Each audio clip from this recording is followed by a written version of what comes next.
Engine for the Life。 車で行こうです。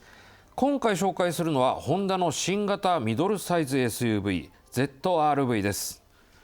熾烈なシェア争いを繰り広げる SUV マーケットにホンダが投入する ZR-V は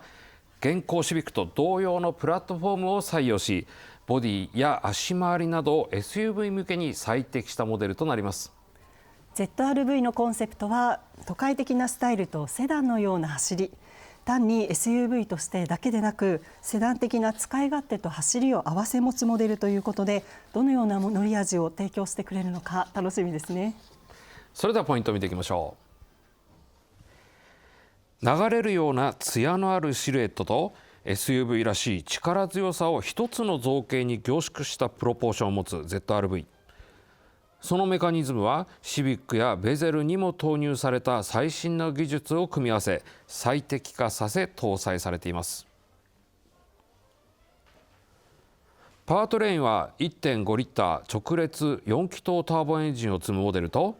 2リッター直列4気筒エンジンに駆動用と発電用それぞれ1機ずつ合わせて2つのモーターを組み合わせたハイブリッドモデルの2本立て。駆動方式はガソリン車、ハイブリッド車ともに前輪駆動と四輪駆動が設定されています。インテリアはシビックと共通する水平基調のすっきりとしたインストゥルメントパネルを採用。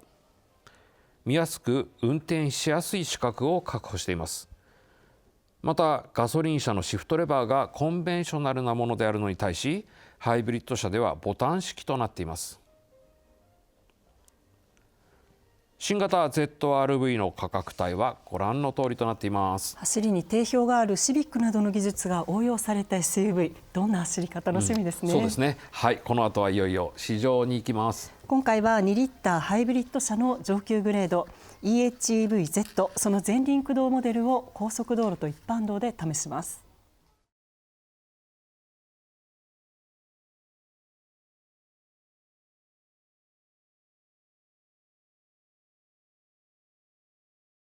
シビックをベースにホンダが新たに開発したミドルサイズの SUV ZR-V。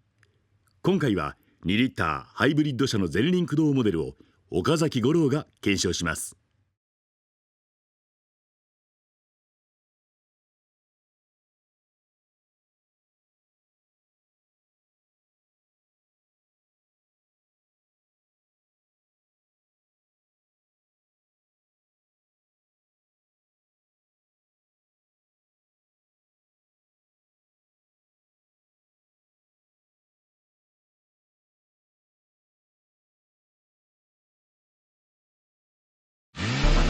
Engine for the Life。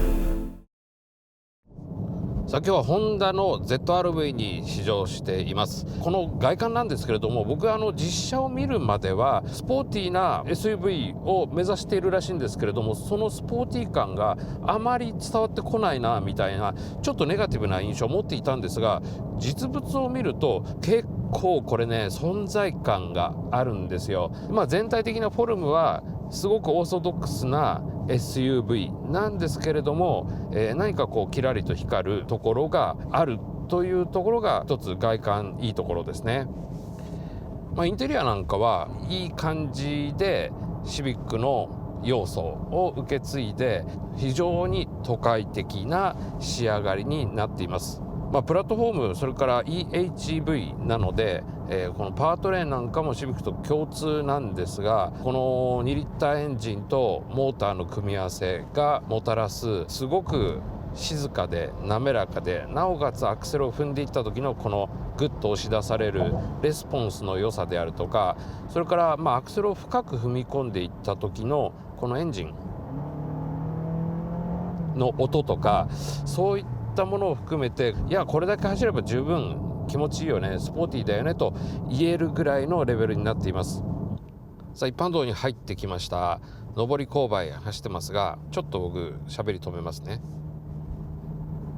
マイク拾ってますかね。遠くの方でエンジンがちょっと回っているという音は聞こえてきますけれども、でもねこの結構急な坂でもエンジン回転が上がってうるさいよっっていう感じには全くなりません。結構エンジン自体が静かでスムースだということに加えて、それなりに遮音対策もしっかりと行われているようですね。はい、荒れた路面に入ってきました。今マンホール蓋のところですね、ドンドンと乗り上げてますが、これねボディとフロアが相当しっかりしてますね。なんかこうブルブルするようなこともないですし、ドンと衝撃が入った時の振動もスッと収めてくれます。でちょっと固めだよねっていうことは、実際そうなんですけれども、ただそれね嫌な硬さじゃないですね。でちゃんとタイヤもスッとこうたわんで衝撃を丸めてくれている、そんな感触も伝わってきます。今ブレーキかけてきますけど、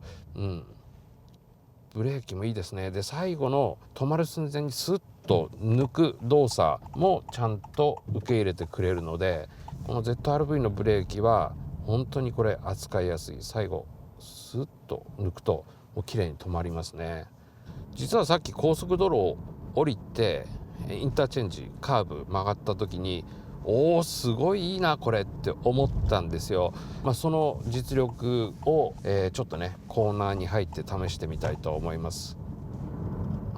いやもうこれね、このクラスの SUV の中ではベストハンドリングカーと言っていいですね。 FF なんですが、フロント側、特にフロントの外側だけに負担を押し付けるんじゃなくて、四輪をうまく使って回っていく感覚がすごく強いです。その四輪をちゃんと使ってるっていうことが安心感の高さにもう直接的に効いてきますね。いやこれね、もうちょっと速度を上げても全然大丈夫だろうなっていう感触ビンビン伝わってきます。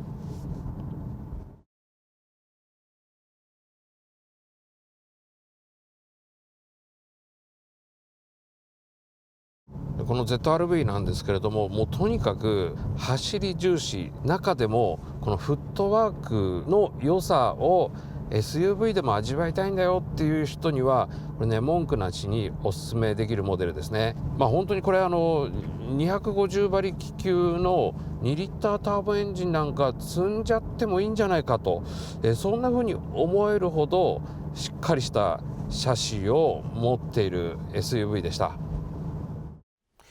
はい、それで安全性の評価に行きましょう。 ZR-V の評価はこのようになりました。よくできましたです。そして燃費なんですが、今回は市場で240キロ走ってリッターあたりになんと 20.1 キロ20キロの大台を超えてきました。あれだけの、大きさ重さのものがあれだけこう気持ちよく走らせて、この数値はちょっとすごいなと思います。ともちゃんどうでした？はい、試乗会でいろんな仕様に乗ったんですけど、1.5 リッターターボのエンジンは軽快さが魅力だったし、あと EHEV の4駆、これアスファルトのワインディングも雪道の上も走りがすごく良かったですね。安心感もありました。なるほどね。はい、ということで今回はスタジオにメーカーの開発担当者の方にお越しいただきました。ホンダ技研工業株式会社の松岡亮介さんです。松岡さん、よろしくお願いします。はい、本日はよろしくお願いします。松岡さん、この車なんですけれども、シビックの定評の高いある、プラットフォームを使って SUV を作り上げたということなんですけれども、ネーミングもそれから見た目も、シビックの新の字も感じさせないっていうあたりは、やはりこう違う車として開発したということなんですか？そうですね、まずネーミングの方で言わせていただくと、この車の ZR-V の Z って新しいっていうようなイメージがあるアルファベットだと思うんですけれども、この車ブランニューな SUV として新たなお客さんに届けたいっていう、そういうチームの思いがあって、名前は分けました。また技術的なところで言っても、シビックのコンポーネンツを、使っているのは確かなんですけども、SUV ということで例えば4駆化ですとか、そういう部分で CR-V の部品も多く利用していますので、必ずしもシビックベースということでもないというのが実態としてあります。一方でですね、デザインを見ると、クーペ的な SUV 増えていたりするじゃないですか。そっちにも行ってないし、かといってその泥の上ばかりが似合うようなヘビーデューティーさまでも行ってないっていう、このあたりのこう狙いどころっていうのはどんなところにあったんですか？そういうところでいきますと、やっぱり SUV は SUV であるべきだと思うんですね。でただこれからの SUV というのは、これまでの多くの SUV のようにこのよりラギットっていいますか、はい武骨なというかデザインを採用したり、いろんなメッキであるとかそういう過色を多用してその豪華さっていうのを作り上げている部分があると思うんですけども、この車といたしましてはそういうところを必ずしもこれからのお客さんは求めなくて、はい、自分の自己主張というものをよりさりげなく表現したくなるという、そういうニーズが高まるのではないかと我々開発チームは考えて、このようなデザインを採用しています。これ見よがしの表現というのは確かになくて、はいはい、一方で顔つき、ノーズのあたりの造形って今までのホンダにはなかなかなかったような新しいトライもされていますよね。そうですね、そういった過敏な過色やいっぱいキャラクターラインっていうのを使わずに上質さ、この車のエクステリアデザインってグラマラスっていうコンセプトでやってるんですけども、そういう部分を表現するっていうことを考えた時にこのグリルデザインっていうのがマッチしているっていうふうに考えました。もともとはその球体が全体にこう広がっていくような塊感を表現したかったんですけども、このグリルのデザインはそういうところを表現できているんじゃないかと考えています。なるほど、はい。さてここでホンダ ZR-V のユーティリティチェックです。とてもスタイリッシュなデザインではありますが、基本的には SUV、地上高を高めたスタイリングです。で後ろのドアはこれぐらい開きますね。で着座してみると意外と後席の座面の高さ SUV の割には低めで、初めての SUV でも乗り込みやすい印象ですね。開口部も広くて乗り込みやすかったです。実際の空間です。身長162センチの私で膝前が結構広いですよね。なんとげんこつ4つ入りました。で頭上はというとここもげんこつが2つということで大人の男性でもゆったり座れそうですね。でアームレスト、これを引き出すとここにドリンクホルダーが2つ、ステッチもちゃんと入ってましたね。足元は比較的フラットですっきりしていますし、あとここには快適装備もあります。例えばエアコンの吹き出し口、そして USB のタイプ A が2つありました。ラゲッジスペースです。このように電動開閉式のテールゲートも用意されています。で開口部自体を見ていっても結構すっきりとした形状になっていて、荷物が積み込みやすそうな形をしていますね。床面もフラットで段差が少ない感じですね。横方向奥行きともに広く取られています。でさらにここを見ていくとここにシガーソケットがついていますね。でさらに後部座席は60対40の分割可動式、後席を起こした状態では EHEV だと395リッターとガソリン車より少し狭くなるんですが、十分広いですね。そうですね。このパッケージがやっぱり使いやすそうですね。そうですね、この車シビックのプラットフォームを活用した、非常に高い走行性能というのも自慢なんですが、とは言っても使い勝手の部分は妥協したくないという思いが強くありまして、その辺もこだわって荷室であるとか、そういうところは開発してきました。例えばゴルフバッグがちゃんと入るとか、そういうところにもこだわってます。一方で走りなんですけど、いやもうびっくりするぐらい走りが良くてですね、やっぱり車にとってタイヤが大きくと重いとバネ下重くなるよとか、重心って SUV 高くなるんだよね、みたいなネガをほとんど感じさせないっていうのは、これはなんか走りではどんな開発されたんですか？はい、走りでいうとですね、もともと先ほどからシビックベースというのも話ありますが、このプラットフォームはCRV にも使っているもので、より車体の大きい、タイヤの大きい車まで見据えて開発しているものなので、その辺のキャパシティというのは十分あります。でそれにその高いポテンシャルに加えてこの車ならではの独自の走りを実現するように、実際に、車チューニングをこだわってやっています。で実際開発の中でもこの車、特にこの実際の数字であるとかっていう部分以外に非常に感性を大事にしてお客様がどう感じるか、どういうフィーリングがいいのかっていうのを非常にこだわってやっていまして、開発のかなり早い段階から量産に近い形の試作車を作成して、それでセッティングを繰り返してきたっていうのが最終的な仕上がりの良さにつながってるんじゃないかな。なるほどね。感性って一番重要ですよね。結局、乗って感じるのってドライバーなわけだから、やっぱり人間がどう感じるかっていうのに的を当てたっていうのが、こうやって乗ってて、なんか安心だなとか、なんか気持ちいいなって感じさせることにつながってたっていうことなんですかね。そうですね、今の時代やっぱり CAE の解析だとかそういう技術は進歩しているんですけども、そういうところにはどうしても現れないフィーリングの部分って結構あるんです。だから開発の中でもこれがやりたいっていうのに対して、いや数字的にそんな変わんないんじゃないからやる必要ないんじゃないみたいな議論も発生するんですけども、そこは最後はフィーリングを大事にして、最終的に使用を決めてきました。その熱意は伝わってきました。はい、ありがとうございます。松岡さんどうもありがとうございました。はい、ありがとうございました。この後は評価です。Engine for the life. はい、ここでホンダ ZR-V の評価に行きたいと思います。僕の評価は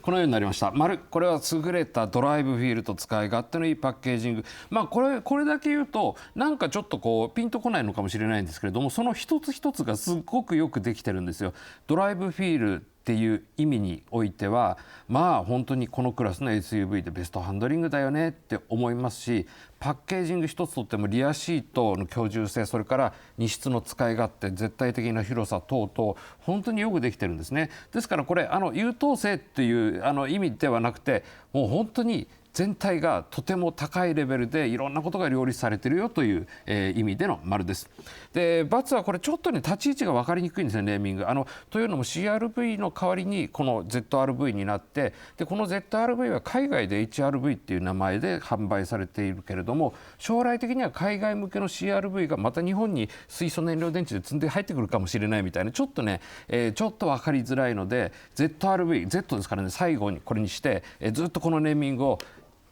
使い続けていってほしいなと思います。はい、私は丸なポイント、これは気持ちを解き放つ神経直結の走りです。思い立った時にさっと走り出せるサイズ感もさることながら、インテリアはデザインもユニークで収納や機能性も充実。何よりハンドルを握ると車と神経でつながっているような意のままに走れる楽しさに没頭させてくれた、もう心湧き立つ一台でした。これぞザ・ホンダだと思わせるSUV、欧州の C セグメントのモデルに負けない要素もあると思うので、ぜひ乗ってみていただきたいです。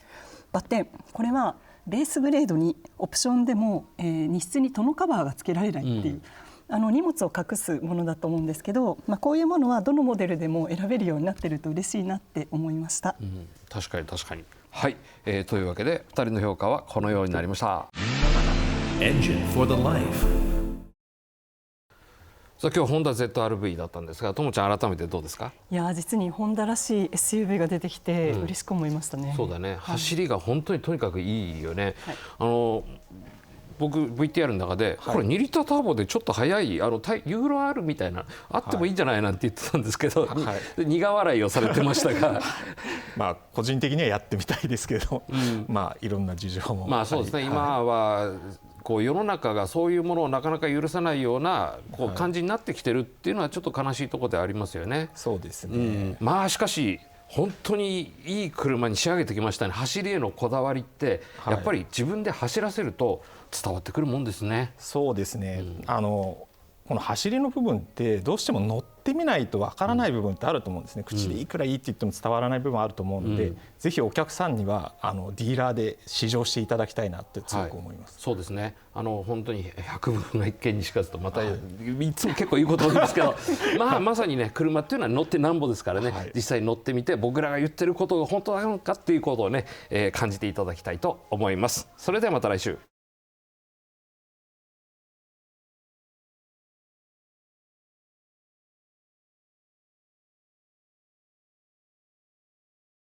旬のニューモデルをモータージャーナリストの岡崎五郎と藤島智子が徹底紹介する車総合情報番組、それが車で行こうです。 TVK では毎週日曜夜10時、再放送は毎週土曜朝11時で好評放送中です。また番組のホームページからは過去の見逃し配信や放送内容が簡単に検索できます。皆さんのより良い車ライフにぜひお役立てください。 Engine for the life.